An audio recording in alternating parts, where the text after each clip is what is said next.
दुनिया भर में व्हाट्सएप एक मकबूल मैसेंजर की सूरत में उभर के सामने आया है, जहां पर इसमें वक्त के साथ साथ कुछ तब्दीलियां की जाती रही हैं ताकि ये बेहतर से बेहतरीन हो सके। अब इसमें एक नए फीचर की तैयारी शुरू कर दी गई है जिसका नाम है डार्क मोड फीचर।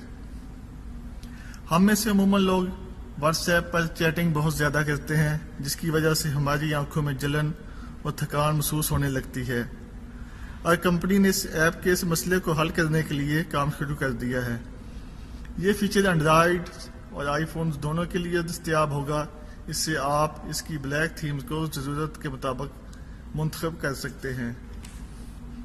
इसका फ़ायदा ये होगा कि रात के वक्त या कम रोशनी में ये फीचर हमारी आंखों में पैदा होने वाली जलन और खिंचाव को कम करेगा, बल्कि इसके साथ साथ ये हमारी फ़ोन बैटरी का इस्तेमाल भी कम करेगा। लेकिन अभी तक डार्क मोड फीचर की दस्तयाबी का हतमी वक्त नहीं बतलाया गया, लेकिन उम्मीद है कि ये जल्द ही अपडेट कर दिया जाएगा।